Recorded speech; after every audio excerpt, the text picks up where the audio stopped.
passed the bill for fall break. And that bill now goes on to the Faculty Senate, who is in charge of passing the academic calendar for the school year. And what this bill does is it does a couple of different things. I think it's probably It mostly creates a formula for the curriculum of the academic calendar. So the fall semester, if this bill passes, would sound something like this, where you've got the Friday before Labor Day, classes would suspend at 4:30, so that you can leave early for any kind of vacation that you have planned. And then also it would create a 2-day break in October, either before or after midterm exams. This break would be a Monday and a Tuesday, where there is no classes and no school activities, so that you could extend your weekend out and have a 4-day weekend. And then, of course, it would be unchanged the Thanksgiving break, which would begin the Wednesday, Thursday, Friday of Thanksgiving, so that you've got like a 5-day weekend. So that's really the basis that we're trying to move forward with on fall break.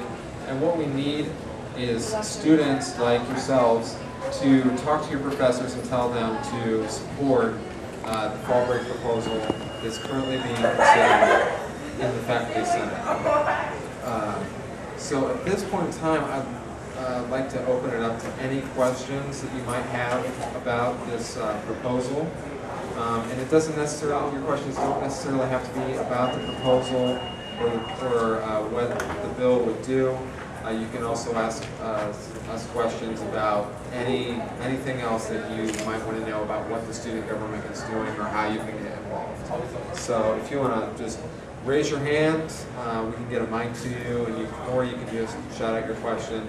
And Jesse and I will do the best that we can to answer your question. Kind of cleared out a little bit. What are the possible consequences of this bill being enacted? How does it benefit me? Well, or the student population as a whole? Right, the student population. There's across the state, most schools offer a fall break, even if it is 2 days after or before your midterm exams, so that you can kind of reprogram, retool, and figure out a plan for the second half of the semester, which is extremely important. And as most of you can attest that the spring semester is much easier because you've got that week of spring break and a couple of other breaks that are in there to kind of readjust yourself and create a plan of action for the second half of the semester. The other thing, I forgot to mention this about the plan, is in order to sync up with the other schools in the state, the plan would adjust our calendar so that we start a week earlier. For most students, by the end of July or by the end of August, they're ready to go back to class, and so this really doesn't affect too many people except for the faculty, and that's why they've had so many problems with passing this in the past.